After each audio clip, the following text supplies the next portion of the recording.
Hello student, स्वागत है आपका आईसीटी वर्चुअल क्लासेस में। मैं हूं कविता, आपकी साइंस टीचर। उम्मीद करती हूं आप सभी अच्छे होंगे और स्वस्थ होंगे।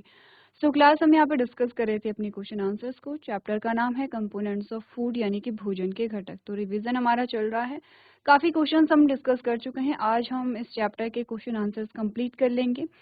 तो चलिए हैं, सबसे पहले हम यहाँ पे रिवाइज करेंगे जो हमारे प्रीवियस क्वेश्चन है। तो चलिए आइए चलते हैं स्मार्ट बोर्ड की तरफ और अपने क्वेश्चन स्टार्ट करते हैं। चलिए, तो सबसे पहले हम यहाँ पे रिवाइज करेंगे अपने जो क्वेश्चन है, प्रीवियस क्वेश्चन जो हमने डिस्कस किए हैं। तो सबसे पहले हमने एमसीक्यूज के बारे में डिस्कस किया था यहाँ पे। तो एमसीक्यूज काफ़ी बार हम रिवाइज कर चुके हैं, ठीक है। तो अभी यहाँ पर जैसे कि इससे प्रीवियस जो क्वेश्चन था विटामिन ए का था, ये वाला जो क्वेश्चन है फैट से रिलेटेड है। नेक्स्ट क्वेश्चन आपका जो जेल के कार्य है उससे रिलेटेड आता है। नेक्स्ट है विटामिन सी जो है उसकी कमी से क्या होता है, स्कर्वी होता है। नेक्स्ट हमारे पास आता है यहाँ पर हीमोग्लोबिन के लिए कौन सा खनिज इंपॉर्टेंट है, आयरन इंपॉर्टेंट है। आयरन की कमी से एनीमिया होता है। संतुलित आहार का अर्थ जिसमें सभी पोषक तत्व उचित मात्रा में है। सत्य असत्य में हमारे पास कुछ स्टेटमेंट आई थी, ऐसे ही हमारे पास रिक्त स्थान आए थे। हम डिस्कस जो कर रहे हैं क्वेश्चन नंबर 4 जो हमारा है वो है प्रश्न उत्तर, यानी कि क्वेश्चन आंसर्स हम डिस्कस कर रहे हैं। पहला जो क्वेश्चन यहाँ पर आता है उसमें आपसे पूछा गया है कि आप खाद्य नमूने में स्टार्च की जांच कैसे करेंगे। आप कैसे यहाँ पर देखेंगे कि इसमें इस भोज्य पदार्थ में स्टार्च है या नहीं है। तो हमारे पास आंसर आता है कि खाद्य नमूने में कुछ बूंदे आयोडीन डालने पर नमूने का रंग नीले से काला हो जाता है, जो दर्शाता है कि नमूने में कार्बोहाइड्रेट उपस्थित है। यानी कि जो भी हमने क्या लिया है, खाद्य नमूना लिया है। अब खाद्य नमूना आप कैसे लेते हैं, देखो। खाद्य नमूने में आपने क्या किया, चावल को भिगोया और चावल को भिगो करके वो जो पानी है उसको आपने यहाँ पे रिमूव कर दिया, वो पानी आपने ले लिया, तो वही आपका खाद्य नमूना है। उसमें कुछ बूंद आपने आयोडीन की डाली हैं और आपने देखा कि खाद्य नमूने का जो रंग है कैसा होता है, चावल का पानी व्हाइटिश होता है और ये बदल करके कैसा हो जाता है, नीला या काला हो जाता है। तो ये दिखाता है कि इसमें कार्बोहाइड्रेट उपस्थित है। अच्छा, नेक्स्ट जो क्वेश्चन था वो इसी से रिलेटेड था, जिसमें कहा गया था किसी खाद्य नमूने में प्रोटीन की जांच कैसे करेंगे। तो ये टेस्ट ये था जो प्रोटीन के लिए टेस्ट था। आंसर क्या आया था, आपने कहा आपने खाद्य नमूना लिया है। खाद्य नमूना क्या था, एक कोई भी जो दाल है, दाल को आपने पीस करके एक पेस्ट बना लिया, ठीक है। अब वही आपका खाद्य नमूना है, क्या, दाल का पेस्ट। इस खाद्य नमूने में आपने कॉपर सल्फेट की कुछ बूंदें डाली हैं और कास्टिक सोडा जो है उसकी कुछ बूंदें डाली हैं। अब ये कहाँ से मिलेगा, तो ये आपके लैब में अवेलेबल होता है। जब आप एक्सपेरिमेंट करते हैं तो आपके जो टीचर्स हैं वो आपको ये प्रोवाइड करेंगे। तो खाद्य नमूने में क्या करना है, कॉपर सल्फेट और कास्टिक सोडा मिलाने पर खाद्य नमूने का रंग बदलकर बैंगनी हो जाता है। और ये जो बैंगनी रंग है ये बताता है कि इसमें प्रोटीन उपस्थित है। अगर किसी खाद्य नमूने में आप प्रोटीन की टेस्टिंग कर रहे हैं और उसमें कॉपर सल्फेट और कास्टिक सोडा मिलाने पर बैंगनी रंग नहीं आता है, इसका मतलब उसमें प्रोटीन नहीं है। सेम वैसा ही अगर किसी खाद्य नमूने में आप कार्बोहाइड्रेट का टेस्ट कर रहे हैं और उसमें आयोडीन मिलाने पर नीले से काला रंग नहीं आता है, ब्लू से ब्लैक कलर नहीं आता है, इट मीन्स कि उसमें कार्बोहाइड्रेट नहीं है। तो कार्बोहाइड्रेट के लिए ब्लू से ब्लैक कलर आना चाहिए, नीले से काला रंग आना चाहिए और प्रोटीन के लिए बैंगनी रंग आना चाहिए, तभी हम कहते हैं कि यहाँ पे ये जो पोषक तत्व हैं ये उपस्थित हैं। चलो आगे बढ़ते हैं और बेसिक से क्वेश्चन हमारे पास आते हैं अब, जिसमें कहा गया है कि भोजन के कार्य बताइए। तो क्या है, आपने कहा भोजन के जो कार्य है शरीर के विकास व कार्य प्रणाली के लिए पोषक तत्व प्रदान करना भोजन का कार्य है। रोगों से सुरक्षा प्रदान करना भोजन का कार्य है। शारीरिक गतिविधियों को करने के लिए ऊर्जा देना भोजन का कार्य है। अगला प्रश्न है कि पोषक तत्व किसे कहते हैं, क्या है पोषक तत्व। तो आपने कहा भोजन के वह घटक जो हमारे शरीर की वृद्धि व विकास के लिए आवश्यक होते हैं वो पोषक तत्व कहलाते हैं। तो इसी से रिलेटेड एक और क्वेश्चन आता है कि फिर पोषण क्या है। आपने कहा पोषक तत्वों को ग्रहण कर या ऊर्जा प्राप्त करना तथा ऊर्जा का शरीर की वृद्धि व विकास में उपयोग करने की जो प्रक्रिया होती है उसको पोषण कहते हैं। यहाँ तक काफी सारे क्वेश्चंस हमने डिस्कस किए हैं। यहाँ तक की बात अगर क्लियर है तो हम आगे बढ़ेंगे, कुछ और क्वेश्चंस को यहाँ पर देखेंगे, ठीक है।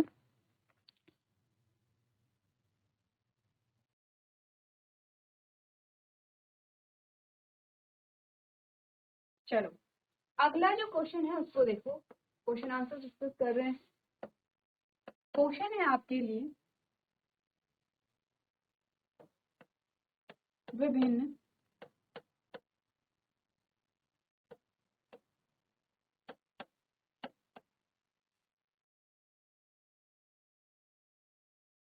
क्वेश्चन है आपके लिए, विभिन्न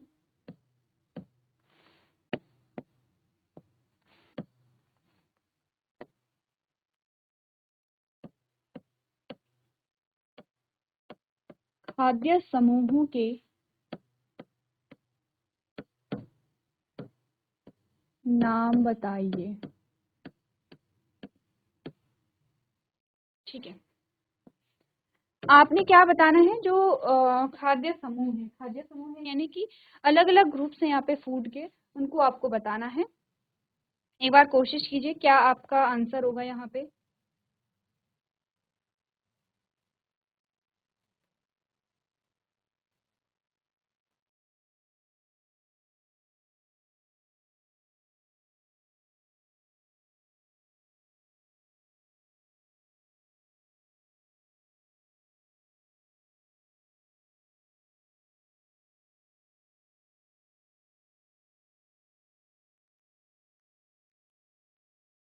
चलो देखो, अगर हम खाद्य समूहों की बात करें यहाँ पे कि खाद्य समूहों के जो को हम कैसे यहाँ पे डिवाइड करेंगे, तो आंसर आपका आता है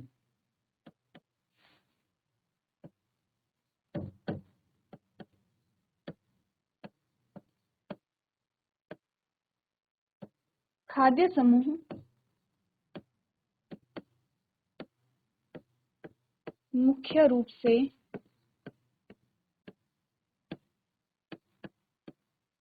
तीन, या खाद्य समूह मुख्य रूप से तीन होते हैं, या मुख्य रूप से तीन खाद्य समूह होते हैं, ये ज्यादा बेटर है।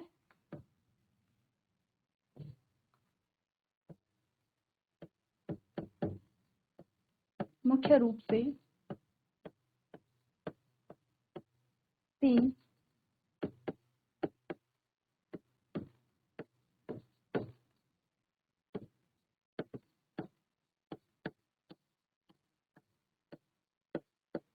खाद्य समूह होते हैं।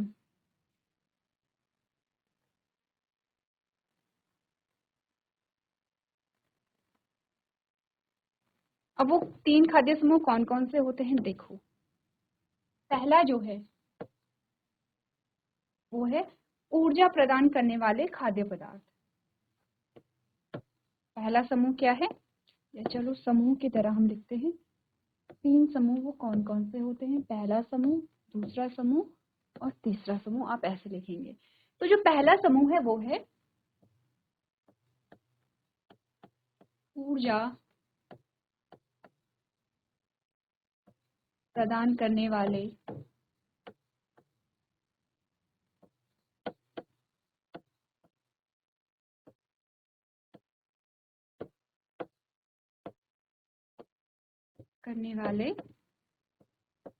खाद्य पदार्थ। बताइए कौन से हैं वो खाद्य पदार्थ, एग्जाम्पल लिखो, उदाहरण जो आपके आते हैं वो आप लिखेंगे, ठीक है। दूसरा आते हैं शरीर निर्माण के लिए आवश्यक खाद्य पदार्थ। क्या है दूसरे, शरीर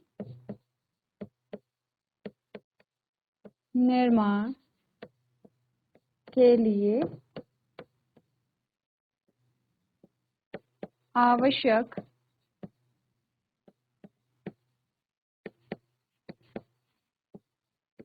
खाद्य पदार्थ, ठीक है। और तीसरे आते हैं सुरक्षा प्रदान करने वाले खाद्य पदार्थ। चलो अब उदाहरण बताओ कि ऊर्जा प्रदान करने वाले खाद्य पदार्थ कौन से होंगे, शरीर के निर्माण के लिए आवश्यक खाद्य पदार्थ कौन से होंगे, और सुरक्षा प्रदान करने वाले खाद्य पदार्थ कौन से होते हैं। हम अच्छे से जानते हैं कि हमें जो ऊर्जा प्रदान करने वाले खाद्य पदार्थ हैं वो हमने यहाँ पे देखे थे, कार्बोहाइड्रेट,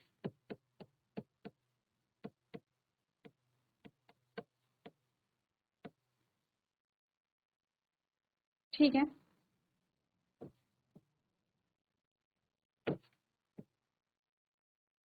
और दूसरा क्या है यहाँ पे, वसा है, जिसको फैट लिखते हैं। कार्बोहाइड्रेट को इंग्लिश में कार्बोहाइड्रेट ही बोलेंगे। शरीर के निर्माण के लिए आवश्यक जो खाद्य पदार्थ हैं वो क्या है यहाँ पे, प्रोटीन।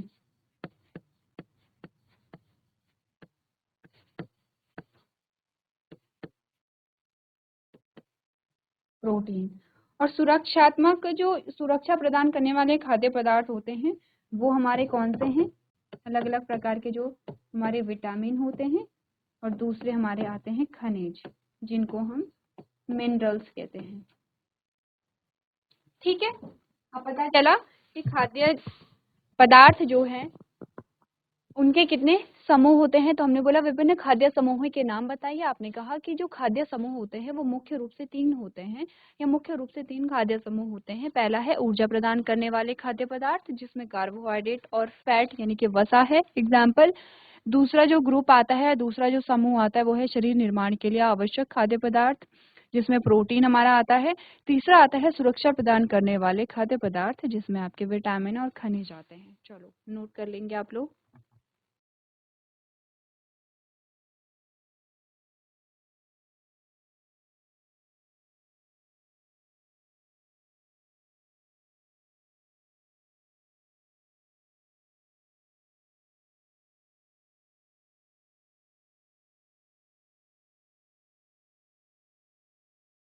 चलो एक और क्वेश्चन हमारा आता है, वो है टेस्ट से रिलेटेड, उसको भी हम डिस्कस कर लेते हैं। ठीक है, वैसे तो हमने यहाँ पर डिस्कस किया था, बट हमने रिटर्न में डिस्कस नहीं किया था। क्वेश्चन आपका है कि खाद्य नमूने में स्टार्च की जांच कैसे करेंगे।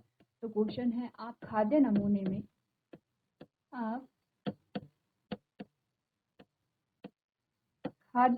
में वसा, स्टार्च हो गया, प्रोटीन हो गया है,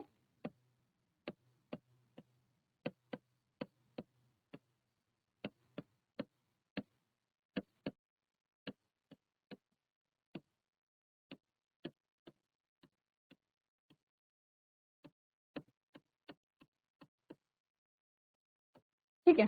चलो अब देखो, आपको डिस्कस करके समझाया गया था कि अगर हमें वसा की जांच करनी होगी तो सबसे सिंपल यहाँ पे जांच होती है वसा की। एक बार आप लोग आंसर खुद से करने की कोशिश करेंगे।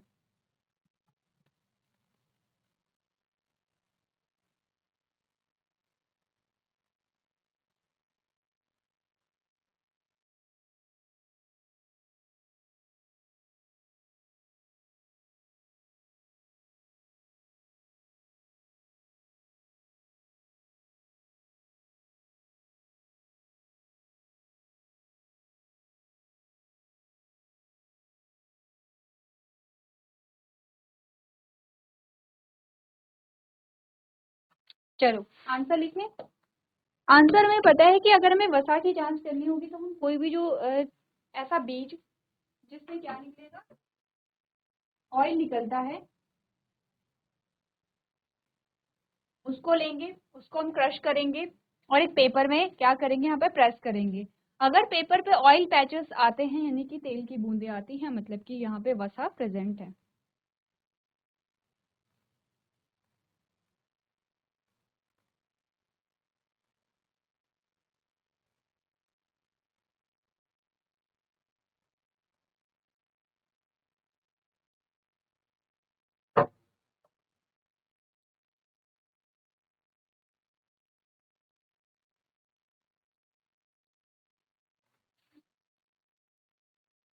चलो नोट करो, आंसर क्या है यहाँ पे। खाद्य नमूने को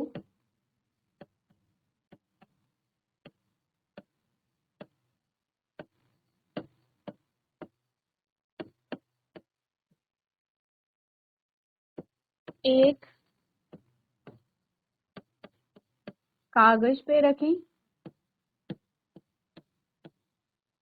ठीक है, खाद्य नमूने को कागज पे रखना है। अच्छा, खाद्य नमूना क्या होगा, कोई तेल, ये जो बीज है जिससे कि तेल निकलते हैं, जैसे कि हम क्या ले लेते हैं, मूंगफली का दाना ले लेते हैं, और हमने क्या करना है, और उसे क्रश करना है, यानी कि उसको आपने बारीक कर देना है, और उसे क्या करें,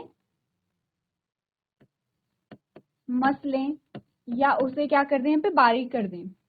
ठीक है, यदि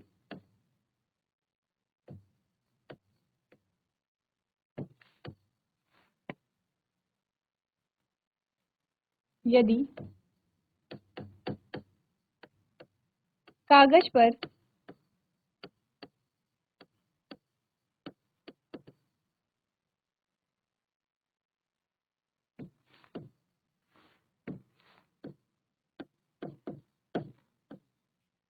तेल जैसा जो पैच होता है या तेल जैसा आपको लगता है,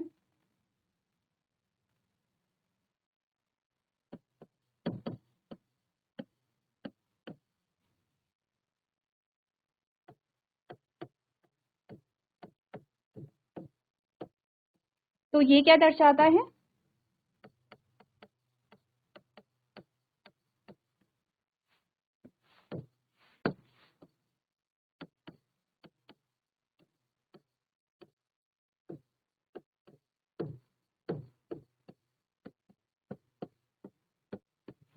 तेल जैसी संरचना या ऑयल पैच, तेल जैसी बूंद आपको दिखती है, तेल जैसी संरचना की जगह जगह अगर तेल जैसी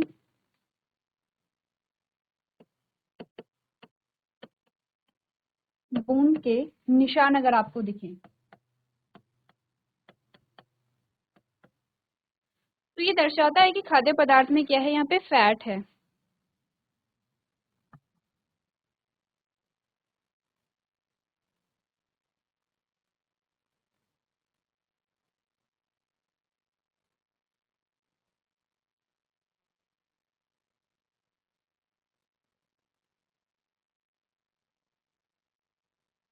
चलो, अब एक इसी से रिलेटेड क्वेश्चन है, वसा प्रदान करने वाले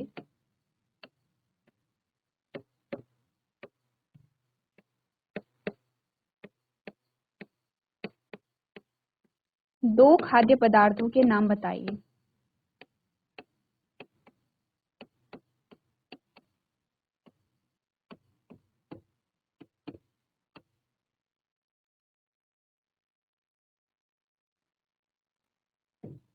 बताओ, दो उदाहरण दो ऐसे भोज्य पदार्थों के जिसमें हमें क्या मिलती हो, वसा मिलती हो।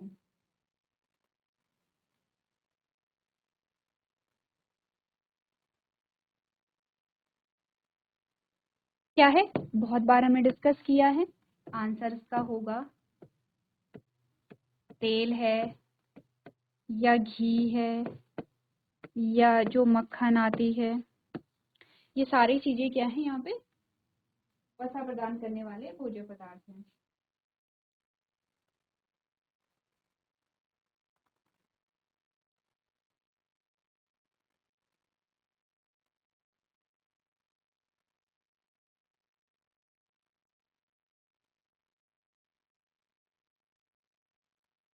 चलो आगे बढ़े, नेक्स्ट क्वेश्चन देखते हैं।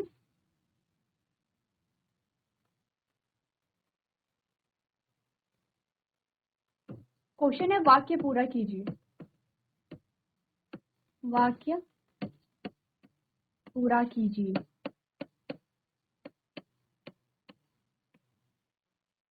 तो पहली जो स्टेटमेंट है उसमें आता है,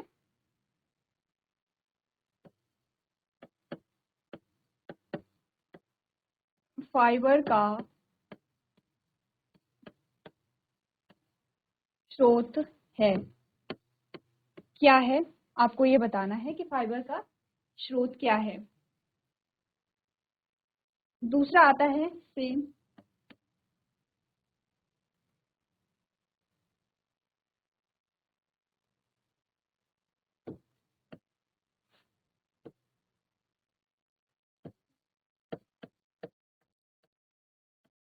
प्रोटीन का स्रोत है। दूसरा है स्टार्च का स्रोत है।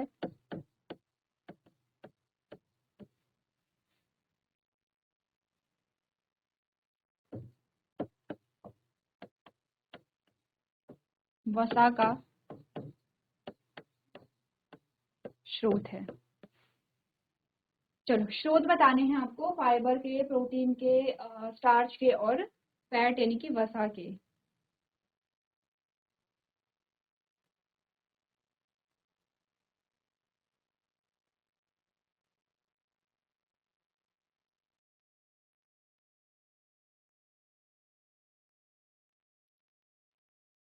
तो चलो आंसर हमारे क्या आते हैं, जो फाइबर हमें मिलता है वो किस में हमें मिलेगा, यहाँ पे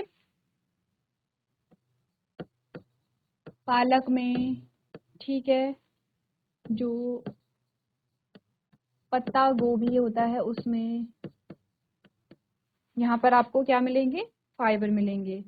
प्रोटीन जो आपको मिलेगा वो मिलता है दूध से, मांस जो यहाँ पर आता है, मछली है, अंडा है, ठीक है। अगर हम स्टार्च की बात करें तो आपको मिलता है चावल से, गेहूं से,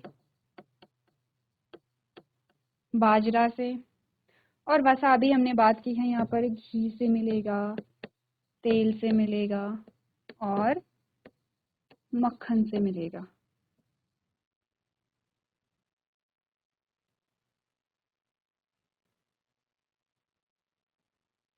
चलो आगे बढ़े। क्वेश्चन है आवश्यक भोज्य पदार्थ के नाम बताइए।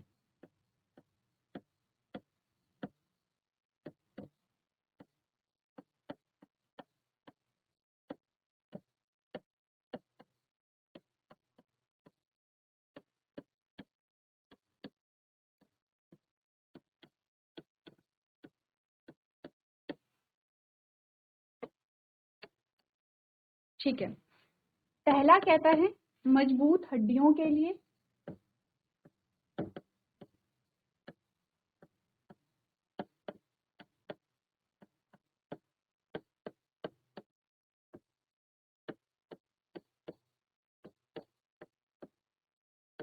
ठीक है। दूसरा कहता है स्कर्वी से बचाव के लिए,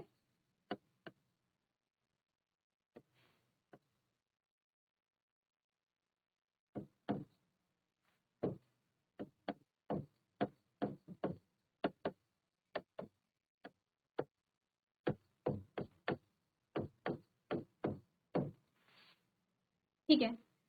तीसरा है यहाँ पर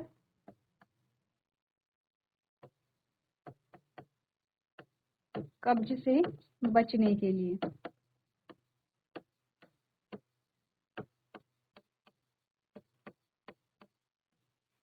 चलो